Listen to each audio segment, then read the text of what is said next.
श्रोताओं, आज international women day है। उस उपलक्ष्य में आज दूसरी बार मुझे स्टूडियो में आने का श्रेय मिला। कारण ये है कि आज हमारे स्टूडियो में विभिन्न कार्य क्षेत्र में काम करने वाली लेडीज ने आके पार्टिसिपेट किया है। इस समय हमारे बीच में डॉक्टर जैन हैं, डॉक्टर दीपिका जैन, जो कि अपने कार्य क्षेत्र में महारत रखती हैं। उस महारत को मैं स्वयं ना बता के मैं चाहूंगा इनके मुख से ही सुने कि ये क्या क्या कार्य करती हैं, ताकि हम आगे अपने श्रोताओं को बता सकें कि वो किसके मुंह से कौन सी बात सुन रहे हैं। डॉक्टर जैन। नमस्कार दोस्तों, जैसा कि आप जान चुके हैं कि मेरा नाम डॉक्टर दीपिका जैन है। मैं एक हेल्थ और वेलनेस एक्सपर्ट हूँ, international health and wellness counsellor के उससे जानी जाती हूँ। साथ में ही मेरी एक अपनी कंपनी है मेगा कॉस्मोस, जो सोशल कॉज से रिलेटेड इवेंट्स करती है। अपनी एक मेरी 17 साल की प्रैक्टिस है और मैंने ना कि सिर्फ अपने देश में बल्कि विदेश में भी भारत का नाम रोशन किया है।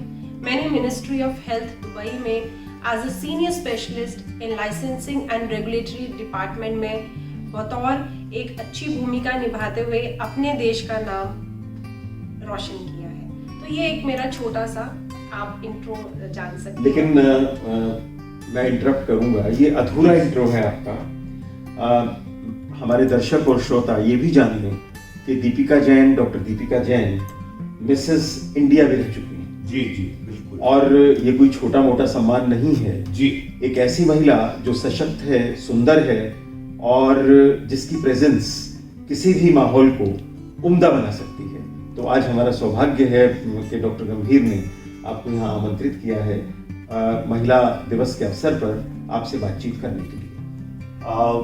राजेश जी, सच बात है कि डॉक्टर दीपिका के बारे में बड़े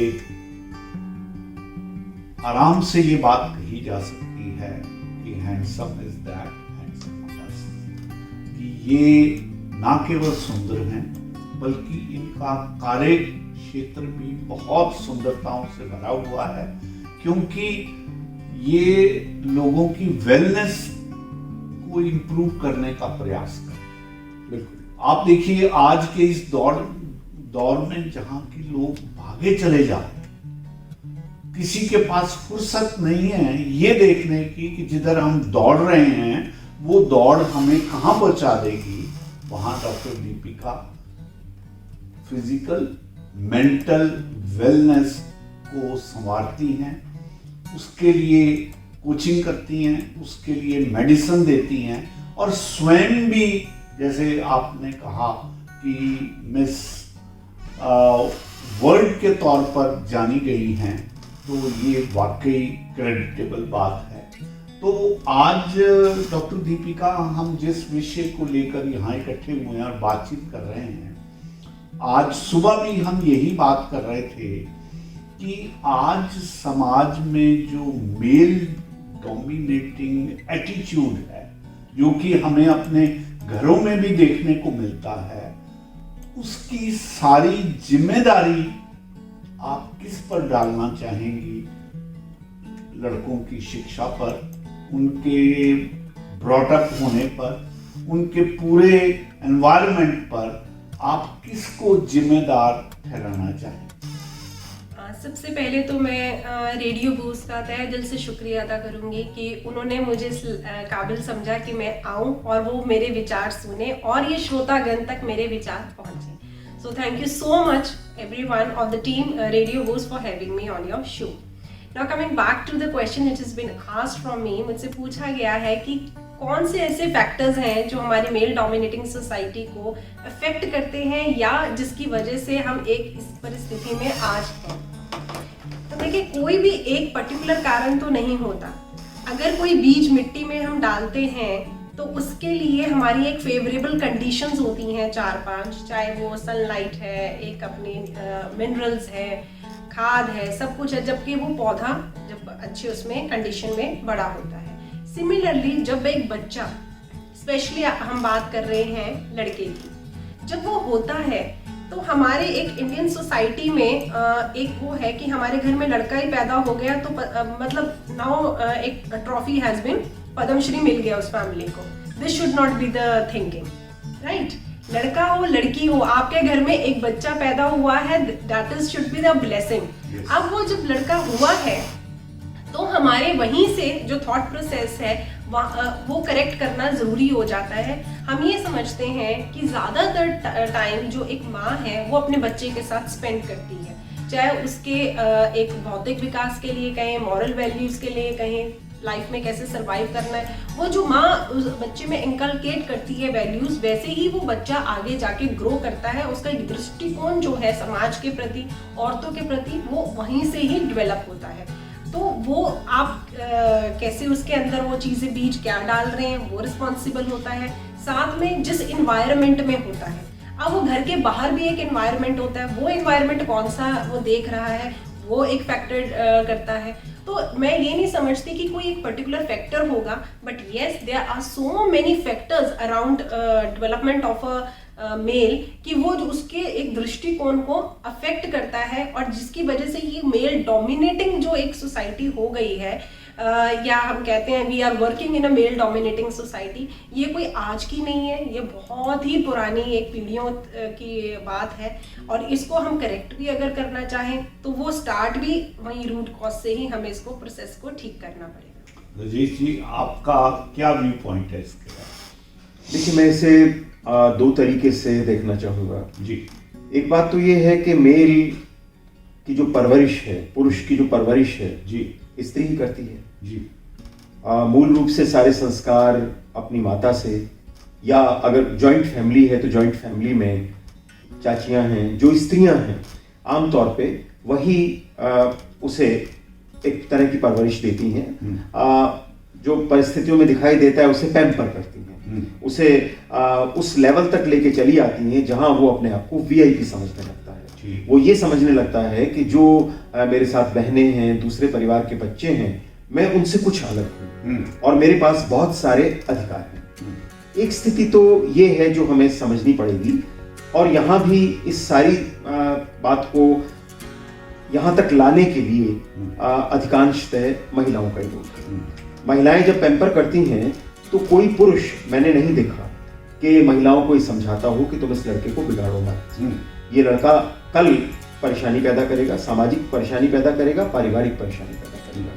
तो पुरुष उसे चेक नहीं करते हैं। क्यों नहीं करते हैं? क्योंकि उन्हें भी परंपरा से किसी ने चेक नहीं किया था। उन्हें लगता है जो चल रहा था, जैसे चल रहा था वैसे चलने दिया जाए। एक बात, और ये इसके बावजूद है कि हम लोग ये कहते हैं कि मेल डोमिनेटिंग सोसाइटी में हम लोग रह रहे हैं। जो बात आप कह रहे हैं कि कोई भी even father, HOD of the family जी चेक नहीं करता, वो अपनी वाइफ को नहीं कह पाता कि भाई वो बेटे को ना बिगाड़े। हाँ, ये दूसरी बात जो मैं इसके साथ जोड़ना चाहूंगा, जो इसका बी पार्ट है, वो ये है कि हम जो हमारी लड़कियां हैं, हम उनसे बहुत प्यार करते हैं, हम उनकी बहुत केयर करते हैं, लेकिन वो केयर इस तरह की केयर होती है जो उन्हें सिर्फ और सिर्फ दब्बू बनाती है। Yes, second fiddle. हाँ, मतलब उन्हें समझा दिया जाता है कि भाई जो कर रहा है वो ठीक है, आप ऐसा नहीं कर सकते और आप इसे स्वीकार कर लें। ये भी एक प्रेशर होता है कि अन्यथा जब कल तुम्हारी शादी हो जाएगी, तुम दूसरे परिवार में जाओगी तो तुम्हें एडजस्ट करने में मुश्किल आएगी। तो मुझे तो कुल मिला के मैं इसे कंप्लीट पूरा एक षड्यंत्र कहूंगा हमारी सत्ता का, जो आरंभ से हमने देखी। हम सुबह भी बात कर रहे थे, जो बेसिक बात है यहाँ लानी जरूरी हो जाएगी कि स्त्री और पुरुष दो ही तो यूनिट हैं, और इन दो यूनिट्स में अंतर अगर कहीं आता है, स्त्री के बारे में अब जो साइंटिफिक रिसर्चेज हैं वो ये बोलती हैं कि वो बहुत सक्षम है, वो किसी भी मामले में पुरुष से कमजोर नहीं है, एक्सेप्ट 2-3 अतिरिक्त जिम्मेवारियां उस पर हैं, जैसे बच्चा पैदा करना उसकी जिम्मेवारी है। तो ये सारी चीजें, और फिजिकली थोड़ी सी वो पुरुष की तुलना में वीक है, उसकी नहीं, कंसेप्शन। मैं यहाँ पे आपको जी, जी। थोड़ा सा करेक्ट करिए मुझे। करेक्ट नहीं करेंगे, जी। बिल्कुल आपके ओपिनियन से मैं एग्री कर रही हूँ। इसमें मैं थोड़ा ऐड करूँगी। जी जी, ऐड करिए। हाँ। देखें, जो नारी है और जो नर है, इन दोनों के कॉम्बिनेशन से ही एक जो आगे जीव है, या जो एक हमारे एक सृष्टि की जो रचना कह लो, या जो भी है, ये इन दोनों के कॉम्बिनेशन से है। इंडिविजुअली ये एक दूसरे के बिना कुछ नहीं है, राइट। अब हम बात करते हैं कि हम यहाँ पे जब वुमेन एम्पावरमेंट की बात करते हैं, तो इसका मतलब हम ये बिल्कुल नहीं कह रहे हैं कि हमें औरतों को पुरुषों के कंपैरिजन ऊपर करके हम नहीं, हम ये कह रहे हैं कि जो उनको एक अधिकार किसी किसी क्षेत्रों में नहीं दिए जाते हैं, या वो अपनी सेल्फ वर्थ को नहीं समझ पाती हैं, तो हमको सिर्फ उनको उस चीज के लिए इंस्टिगेट करना है, उनको अवेयर करवाना है, उनको अपने आप से पहचानना है, जो कि पिछले ये जो हमारे सामाजिक या जो भी आप कह लो, सत्ता कह लो, राजनीतिक कह लो, या जो अपने एनवायरनमेंट के अपने स्वार्थ के लिए जिन्होंने भी जैसे भी जो एक वो मंड ग्रंथ ये सब चीजें डाल रखी थी ताकि नारियों को दबा रखा था, वो इसलिए क्योंकि वो खुद इनसिक्योर और वो डरे हुए थे, क्योंकि वो एक औरत की ताकत को समझते हैं। हम वहीं पे ये पॉलिटिक्स और षड्यंत्र करते हैं जहां पे हमें आभास होता है कि कहीं ये हमसे ऊपर तो नहीं हो जाएंगे, चली ही जाती। अगर इसीलिए ये एक खेल, और ये एक इस तरह से देखा जाए, क्या आदमी 7 दिन तक ब्लीड कर सकता है? नहीं कर सकता। उसके अगर हाथ में भी एक कट लग जाए तो वो सबसे पहले या तो रोता हुआ अपनी बीवी के पास आएगा या फिर माँ के पास जाएगा। क्या आदमी 9 महीने पेट में बच्चा रख के फिर आगे उसको बच्चे को पालना और एक इतना जिगरा रखना कि वो इस तरह से अपना कार्य भी करे, घर के भी काम करे, बाहर के भी काम करे, बच्चे को भी देके कर पाएगा? नहीं। ये जो ताकत एक औरत के अंदर है, इस ताकत से ये एड ऑन फैक्टर है एक औरत का, एक ब्लेसिंग है, उसकी सहनशीलता एक ब्लेसिंग है। ये अनफॉर्चुनेट हो चुका है कि औरत को ऑब्जेक्टिफाई किया जाता है, उसको सिर्फ उसके लुक्स के बेस पे जज किया जाता है। दिस इज वेरी अनफॉर्चुनेट, ये नहीं होना चाहिए। जब हम वुमेन एम्पावरमेंट की बात करते हैं तो यहाँ पे उसकी हम वर्थ की बात करते हैं। हम आदमी को कभी ये क्यों नहीं बोलते हैं कि भाई तुम इतने देखने में ठीक ठाक से नहीं लगते हो, उसको हम ऑब्जेक्टिफाई क्यों नहीं करते? क्योंकि उसने इस तरह से कभी माहौल को लेके ही नहीं आए थे। उसको पता था कि मैं कहीं पे भी एक औरत के स्टैंड नहीं करता हूँ, कहीं एक कंपैरिजन ही नहीं है, तो वो अपने उसमें और क्षेत्रों में अपना आगे बढ़ने की उसमें कि चलो ठीक है फिर। और ऊपर से ये आप ये देखें समझें, जेंडर वाइज रिस्पॉन्सिबिलिटीज और ड्यूटीज डिवाइड कर दी गई हैं। अगर खाना बनाना है तो औरत ही बनाएगी, अगर कमाना है और परिवार पालना है तो आदमी ही करेगा। हम बच्चे जब घर में होते हैं, लड़का और लड़की होते हैं, उनको भी यही समझाते हैं बेटा खाना बनाना सीख लो, आगे जाके ससुराल में तुम्हें परेशानी होगी। हम ये लड़के को क्यों नहीं बोलते हैं कि तुम जैसे तुम्हारी बहन को हम ट्रीट कर रहे हैं, तो जो तुम्हारी वाइफ आएगी उसको भी तो उसके माँ बाप ने उसी नाजों से पाला होगा। तो यहाँ पे हमारी जो एक ट्रीटमेंट है, जो हम एक थॉट प्रोसेस बच्चों के अंदर डाल रहे हैं, यहीं से हमको बहुत जागरूकता लानी पड़ेगी। आज से ही इस प्रोसेस को स्टार्ट करना पड़ेगा। जब पेरेंट्स अवेयर होंगे और आगे फिर जनरेशन ठीक आएगी, तो मुझे लगता है जो ये थोड़ा भेदभाव है, ये जो वुमेन एम्पावरमेंट हम 5 स्टार होटल में सेलिब्रेट कर रहे हैं, उसकी बजाय हम अपने जो थॉट प्रोसेस है उसको करेक्ट करें। बच्चों के अंदर बिल्कुल समझदारी से उनको समझाएं क्या सही है क्या गलत है, जेंडर वाइज चीज़ों से हटे हों कि इसको आपने ये रूरल एरियाज में भी देखा होगा, जिन परिवार के पास फाइनेंशियली जो नहीं सिक्योर होते हैं वो लड़कियों की पढ़ाई छुड़वा देते हैं। क्यों? क्योंकि लड़के की पूरी करवानी थी। अरे आप पढ़ाई की बात करती हैं, माँ अगर घर में दूध है तो बेटे को पूरा गिलास भर के दूध देती है, और लड़की जब ये कहती है कि मुझे भी दादी दूध चाहिए तो उससे कहते हैं तुम क्या करोगे दूध का, वो तो लड़का है, उसे मजबूत बनना है। मजबूत, जबकि हम यहाँ पे मजबूती की बात कर रहे हैं तो शारीरिक तौर पे औरत को ज्यादा मजबूती की जरूरत है, क्योंकि उसका अगर स्वास्थ्य ठीक होगा तभी वो आगे ढंग से एक हेल्दी और हैप्पियर चिल्ड्रन प्रोड्यूस कर पाएगी। एक औरत ही होती है जो अपने फैमिली को, कम्युनिटी को और नेशन को ढंग से चलाने के लिए, बिना नारी तो सृजन वो है, वो तो बना उसके नहीं वो चल पाएगा। अनफॉर्चुनेट बात यह है कि ये भेदभाव भी स्त्रियां ही करती हैं। हमारे घर की जो बड़ी बूढ़ी औरतें हैं, दादी हैं, नानी हैं, सास हैं, वही ये सारा का सारा भेदभाव करती हैं। वे भले ही अपने समय में जब वे बहू बन के आती हैं, जब वो बेटियां होती हैं तो इस त्रासदी से गुजरी होती हैं, लेकिन जब वो बेटे की माँ बन जाती हैं तो उसके बाद इन सारी चीज़ों को भूल जाती हैं, और पुरुष तो ध्यान देते ही नहीं है, पिता को तो लगता है ये मेरा काम ही नहीं है। ये जो चेन जो है हमको इसको ब्रेक लगा के बिल्कुल। यहीं से ही शुरुआत करनी पड़ेगी। जागरूकता यहीं से आरंभ करनी पड़ेगी बिल्कुल। कि हम समाज में ये समझाएं कि आप बेटों का और बेटियों का पालन पोषण अलग अलग तरीके से ना करें, जो अभी तक एक प्रथा चलती आ रही है। मेरा ये मानना है कि अब ये बात और जरूरी होगी। कारण ये है कि जहां पर हस्बैंड वाइफ ज्वाइंट फैमिली में नहीं रह रहे और दोनों बराबर का काम कर रहे हैं, तो ऐसी अवस्था में आप देखिए कि कैसे चल सकता है घर का काम जब तक दोनों एक दूसरे को पूरी तरह से सपोर्ट ना करें, सम्मान ना दें और एक दूसरे के साथ बराबर की हिस्सेदारी ना करें। बिल्कुल। तो इसलिए मेरा ये मानना है कि अब वो वक्त आ गया जब इस कड़ी को तोड़ा जाए जो कि हमारे बुजुर्गों के साथ चल रही थी, और आने वाले समय में हम अपने बच्चों में ये बात पैदा करें कि तुम लोग एक दूसरे के साथ सम्मान से पेश आना शुरू करो। देखिए, जैसे डॉक्टर दीपिका जैन ने कहा कि हम ये भी नहीं चाहते और ये भी प्रोपोगेट नहीं किया जा रहा कि स्त्री को उच्च स्थान पे रखा जाए और पुरुष उसके मुकाबले में निम्न पे आ जाए। बात है बराबरी की, और वो भी सम्मानजनक बराबरी की। जब तक ये स्थिति पैदा नहीं होती तब तक मैं समझता हूँ वुमेन एम्पावरमेंट का जो सही अर्थ है वो पूरी तरह से लागू नहीं। मुझे लगता है सर, इन परिस्थितियों में जो पहला स्टेप होना चाहिए वो इकोनॉमिकली डिपेंडेंस जो पुरुष पर या परिवार पर है स्त्री को, पहला स्टेप यही उठना चाहिए कि वो अपनी शिक्षा का सही इस्तेमाल करें। मैंने ऐसे केसेस देखे हैं, लड़की MBBS है, शादी हो गई, अपनी प्रैक्टिस छोड़ दी। तो बेसिकली इतनी पढ़ी लिखी स्त्रियां जो हमारे समाज में हैं, वे ये ना भूलें कि उन्होंने जो पढ़ाई की है, जो कुछ उन्होंने जाना समझा है, वो सोसाइटी के लिए है, वो उसे जस्ट अपने लिए वेस्ट नहीं कर सकती हैं। ठीक बात। अगर वो उसे समाज को देंगी तो इन रिटर्न पैसा भी मिलेगा, और पैसा पहचान बनाता है, इस बात को नकारा नहीं जा सकता।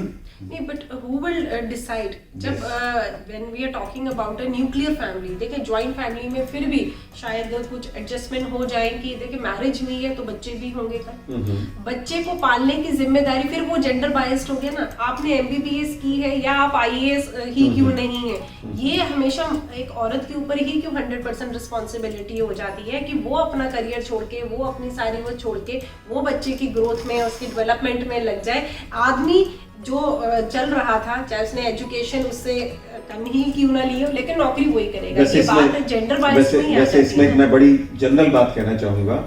जब पुरुष आगे बढ़ के कभी कभी हेल्प करना भी चाहता है तो औरतें उसे इस लायक नहीं समझती कि ये आदमी हेल्प कर पाएगा। ऐसा भी होता है, पुरुष कई बार आगे बढ़ के, जैसे बच्चा है, बच्चा रो रहा है या बच्चा कोई हेल्प मांग रहा है, तो पिता आगे बढ़ के कभी हेल्प देना चाहेगा तो स्त्रियों को ये भरोसा नहीं होता कि तुम ठीक संभाल लोगे, नहीं इसे मैं संभाल लूंगी। यानी बेसिकली मैं कहना ये चाहता हूँ कि हमारी स्त्रियों को भी थोड़ी जिम्मेवारी पुरुषों को झेलने देने की आदत डलवानी चाहिए। ये मुश्किल है। आप इतनी सैक्रिफाइसिंग हो जाती हैं कि कोई बात नहीं, अरे तुम नहीं संभाल पाओगे, हम संभाल लेते हैं। जब हम न्यूक्लियर फैमिलीज की बात कर रहे हैं और हम ये समझते हैं कि मैरिज इज एन इंस्टीट्यूशन, तो अब Indian marriages are, they are more influenced by our families also. यहाँ पे जब हम वुमेन एम्पावरमेंट की बात करते हैं तो सबसे पहले तो हम उसकी सेल्फ वर्थ और उसकी रिस्पेक्ट की बात करते हैं। फाइनेंशियली इकोनॉमिकली डिपेंडेंट होना बहुत सेकेंडरी है। यहाँ पे उनको औरत होने के अपने अस्तित्व पे उनकी एक सेल्फ रिस्पेक्ट ही नहीं हो रही है। अगर आप घरों में जाएंगे, मैं रूरल और अर्बन की बात नहीं कर रही हूँ, औरत है मीन्स उसको एक सेकेंडरी उससे देखा जाता है। एंड कई बार जब वो अपने ये प्रॉब्लम्स हैं, वो एक ये कह लें शर्म कह लें या गिल्ट कह लें, वो अपने माँ बाप तक भी नहीं बता पाती है। उनको ये लगता है मैं इनको बताऊंगी तो माँ बाप भी उल्टा यही समझाते हैं बेटा एडजस्ट कर लो। टॉर्चर्स के केसेस में एडजस्ट कर लो, तो यहाँ पे बाप को भी नहीं बताती। तो ये सेल्फ वर्थ, हम वुमेन एम्पावरमेंट की बात कर रहे हैं तो मेरी ये एक दरख्वास्त है, एक रिक्वेस्ट है सारी लेडीज से जो ये प्रोग्राम सुन रही हैं कि यहाँ पे सबसे पहली बात ये है, हम ये नहीं कह रहे हैं कि आप किसी के अगेंस्ट जाओ। बस हम ये कह रहे हैं कि अगर आप अपनी खुद की इज्जत नहीं कर पाएंगी तो आप ये भी ना एक्सपेक्ट करें कि फिर आपके हस्बैंड या आपके इन-लॉज, आपके पेरेंट्स या कल आपके बच्चे ही आपकी इज्जत करेंगे। ऐसा नहीं होने वाला है। पहले आप अपनी इज्जत खुद करें, अपनी वर्थ को समझें, अपने आप को खुद से प्यार करें। आप घर की स्पाइनल कॉर्ड है। अगर ये बात आपको पता है तो आपके परिवार वालों को सबको ये बात पता होगी। अगर अपनी वर्थ को समझें और फिर आगे अपने निर्णय लें। औरतों को अपनी डिसीजंस लेने की भी आज़ादी नहीं है। So women empowerment is all about equipping women and allowing women to take all the decisions related to their life. This should be the first step. पहले वो अपने डिसीजंस तो ले, उनको क्या करना है क्या नहीं करना है, कब शादी करनी है, किससे शादी करनी है, क्यों करनी है, करनी भी है नहीं करनी है, शादी हुई है तो बच्चा करना है नहीं करना है, उसके डिसीजंस तो पूछे जाएं। वही बेसिक वही नहीं है। हम कहाँ उनको एक फाइनेंशियली इंडिपेंडेंट होने की कहाँ, ये तो बहुत दूर की बात है। पहले बेसिक ट्रैक पे हमको औरतों को सही उनको समझाना है। This is the main problem that we have not accepted females as our respectful part of the family. लेकिन ये बात उन्हें समझाएगा कौन? जो लोग गाँव में ऐसी जगहों पे जाके रह रहे हैं जहाँ सिर्फ उनका माहौल ही है, उसमें उस बच्ची को ये बात कौन बताएगा कि तुम्हारे साथ ये जो व्यवहार हो रहा है तुम्हें इसी लेवल पर प्रोटेस्ट करना चाहिए।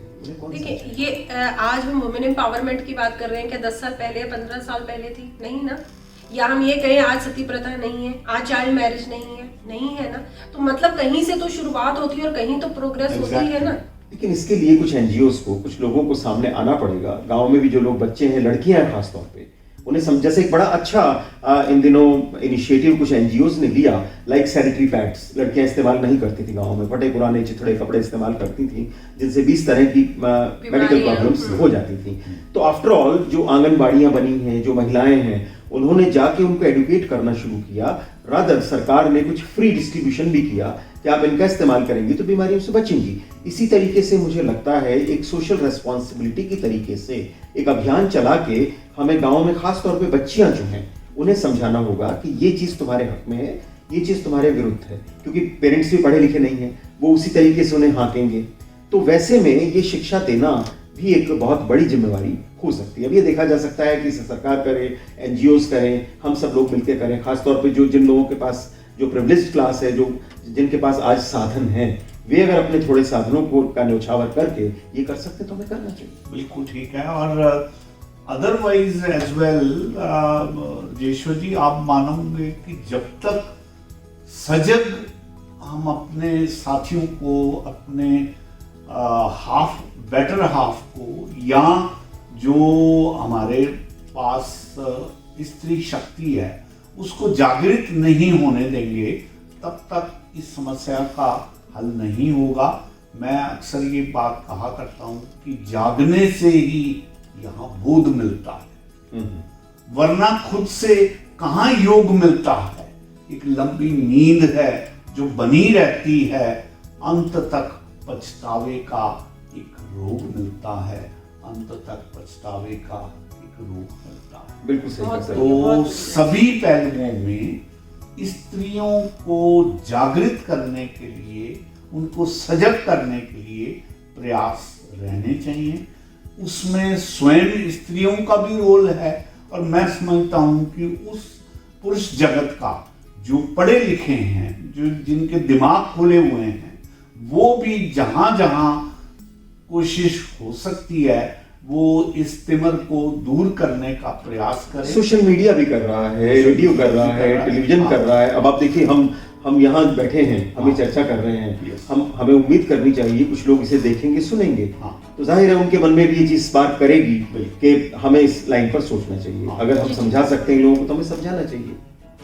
तो इसी कामना के साथ कि हमारे तीनों द्वारा जो कही गई बातें हैं वो हमारे लिसनर्स ना केवल सुनेंगे बल्कि समझेंगे, स्वयं भी जागेंगे, और आसपास समाज में जहां जहां उनको लगता है कि जगाने की जरूरत है, इस अलग को जगाते हुए वो आगे बढ़ेंगे। साथ में एक बात मैं ऐड करना चाहूँगी, जी। जैसे इस साल 8 मार्च को 2022 में जो हमारा वुमेन एम्पावरमेंट के ऊपर थीम रखा गया है वो है safety and security of Yes, women. that is तो the which is most the important. Basic thing. अगर जो हम ये लड़कियों को कहते हैं बेटा एक पर्टिकुलर टाइम के बाद, सनसेट के बाद आप बाहर ना जाएं, उस एंगल से सोचने की बजाय अगर हम स्कूल में ये इसको कंपलसरी कर दे, जो डिफेंस की ट्रेनिंग होती है या जैसे सेल्फ डिफेंस जो लड़कियों को सिखाते हैं, हम आत्मनिर्भर भारत की तरफ बात कर रहे हैं तो औरत को भी आत्मनिर्भर बनाना पड़ेगा। भारत Exactly. एक